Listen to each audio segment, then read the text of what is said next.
podcast today, whilst I'm doing the cooking, it's all about the end of the Cold War, because this bank holiday, that's mostly what I've been doing for you, reading about the end of the Cold War. Now the first thing that we're going to talk about is Afghanistan, and the invasion of Afghanistan by the Soviet Union. Did you know that the invasion of Afghanistan signalled the end of Détente?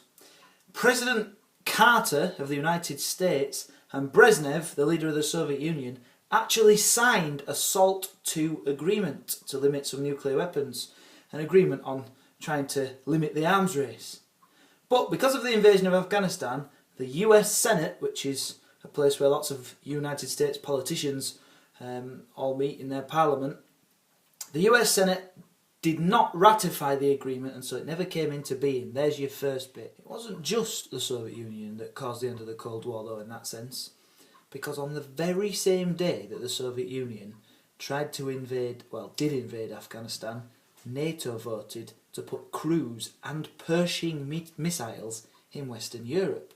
So there's a day where Détente really was put to bed. You might have been thinking, why did the West even care about Afghanistan so much? And it's quite important.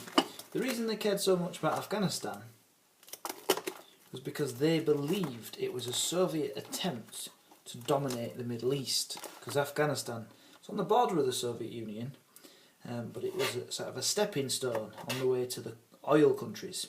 And if the Soviet Union had managed to get control of the Middle East, well, that would have been disastrous for the US economy, because the US economy very much depended on oil, as did most economies at the time. They didn't really care so much about Afghanistan. They came to care about it because it was bleeding the Soviets. It became famously known as Russia's Vietnam. And if we're talking about examples of how much tension it caused, you need to look no further than the fact that President Carter, the United States President at the time, hinted, without outright saying it, but hinted that he would be willing to use nuclear missiles if the Soviets started to threaten towards the Middle East. So that's the level of fear the United States had, but also the length they seemed to be willing to go to in order to stop the Soviets in their march to the Middle East. All of this was, whether they actually would have launched nuclear bombs or not is another thing. But the point is, it's raising tension again, and it really is signalling the end of Détente. Interestingly, and much to the annoyance of the United States, not every one of its Western European allies came with it in this condemnation of the Soviet Union and their invasion of Afghanistan.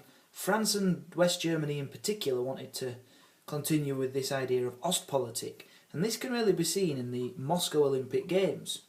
The United States wanted to boycott the Olympic Games in protest of the Soviet invasion, and some of the countries that were on his side came with the United States on this. Canada did. West Germany actually did, although it still managed to continue to maintain relations with the Soviet Union in other ways. Britain, we didn't.